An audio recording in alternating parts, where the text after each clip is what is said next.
بئس مثل القوم الذین کذبوا بآیات اللہ، بری ہے مثال اس قوم کی جس نے اللہ کی آیات کو جھٹلایا۔ یہ جھٹلانا کون سا ہے؟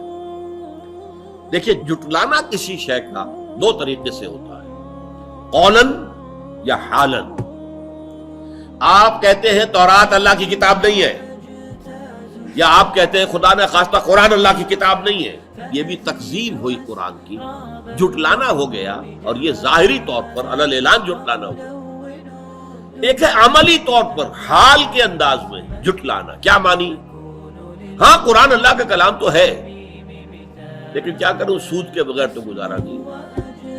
اب یہاں آپ نے قرآن کے ایک حکم کو جو کہ اس نے شد و مد کے ساتھ دیا ہے، اس کی نفی کر دی، یہ جھٹلانا ہے۔ آپ نے اپنے عمل سے جھٹلایا۔ قرآن یہ کہہ رہا ہے، آپ کچھ اور کر رہے ہیں۔ قرآن کہتا ہے ادھر جاؤ، آپ کسی اور طرف جا رہے ہیں۔ تو گویا کہ تکذیب ہے، یہ تکذیب حالی ہے، یہ تکذیب عملی ہے۔ حضور نے فرمایا صلی اللہ علیہ وسلم، ما آمن بالقرآن من استحل محارمہ، جس انسان نے قرآن کی حرام کردہ چیزوں کو اپنے لیے حلال ٹھہرا لیا، اس کا قرآن پر کوئی ایمان نہیں ہے، وہ جھوٹا ہے اگر کہتا کہ میرا ایمان ہے قرآن کے اوپر۔ تو یہ تکذیب ہے جو یہود نے کی تھی، ورنہ زبان سے تو انہوں نے کبھی نہیں کہا کہ تورات اللہ کی کتاب نہیں ہے۔ ان کا دعویٰ تو یہی رہا کہ ہم جو ہے اللہ کی کتاب تورات کو ماننے والے ہیں۔ یہی حال آج ہمارا ہے، اپنے عمل سے پوری امت مسلمہ قرآن کو جھٹلا رہی ہے، اس لیے کہ قرآن کا نظام کہیں قائم نہیں، قرآن کے قوانین کہیں نافذ نہیں۔ تو بئس مثل القوم الذین کذبوا بآیات اللہ، اور اس کے بعد فرمایا واللہ لا یہدی القوم الظالمین، اللہ ایسے ظالموں کو ہدایت نہیں دیتا۔ اس میں ہمیشہ میں نے اضافہ کیا، زبردستی ہدایت نہیں دیتا۔ ایک آدمی ظلم کر رہا ہے، غلطی پر ہے، لیکن یہ کہ اس کے اندر ابھی اگر مادہ باقی ہے کہ حق کو سمجھے اور قبول کرے تو اللہ اس کو ہدایت دے دے گا۔ اس کے معنی یہ نہیں ہے کہ کوئی ظالم ہو، مشرک ہو، کافر ہو تو اللہ اسے ہدایت نہیں دے گا، نہیں، زبردستی ہدایت نہیں دیتا۔ اللہ تعالیٰ نے دنیا بنائی ہے آزمائش کے لیے، انسان کو اختیار دے دیا ہے، اما شاکرا و اما کفورا، چاہے تم شکر گزار بندے بن کر رہو، چاہے ہمارا کفران نعمت کرو۔ بہرحال دنیا میں ہم نے تمہیں موقع دیا ہے، حرام کھاؤ یا حلال کھاؤ، تمہیں موقع دیا۔ فمن شاء فلیؤمن ومن شاء فلیکفر، جو چاہے ایمان لے آئے، جو چاہے کفر کرے۔ یہ نہیں ہے جو کفر کرے گا فوراً گردن دبا دی جائے گی، مار دیا جائے گا، ختم کر دیا جائے گا۔